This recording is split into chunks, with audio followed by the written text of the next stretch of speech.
Alors, je voulais terminer avec tout ce qui est quête et event. Faut savoir que tout ce dont on a parlé possède des quêtes propres à eux, que ce soit les quêtes de deck à thème, que ce soit les collections à thème, que ce soit la pioche miracle, etc. Ils ont tous leurs propres quêtes.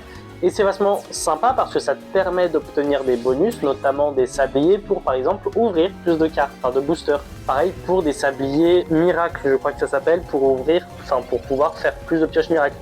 Tout ça, ce sont des bonus qui sont sympathiques. Parfois, ce sont d'autres bonus.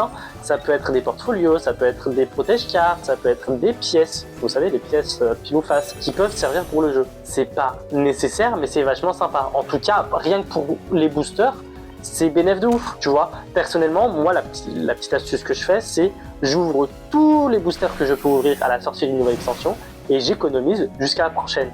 Ce qui fait que je peux ouvrir des 50 boosters, des 60 boosters d'un coup et compléter dès le début une grosse partie de l'extension. Donc c'est vachement sympa. Et d'ailleurs, en parlant de quêtes, qui dit quête dit également event. Enfin, il y a des events pour la collection, il y a des events pour les pioches miracles avec la pioche le Vénard. Il y a des événements de combat avec par exemple, comment il s'appelle le truc de combat, l'event butin. Là actuellement c'est Rayquaza, il vient de se terminer au moment où je tourne, donc c'est des événements qui sont sympas, qui t'apportent également des items, des bonus, autant en profiter. Et bien sûr, le souci c'est qu'une fois que tu les as terminés, et avant la ranked, on souffrait beaucoup de ça, tu tournais en roue, parce que tu as fini tes events, tu as fini tes quêtes, et c'est dommage. Il y a aussi le premium. Alors le premium, j'arrive pas à me positionner, il y en a qui pensent que c'est trop cher, d'autres non, moi je trouve que relativement ça va, parce que pour 10 € par mois, tu as un booster par jour en plus, donc tu passes de 2 à 3 boosters. Tu as des items en plus, des portfolios, des cartes, des cartes Pokémon aussi, des pièces, des jetons, des tapis, etc.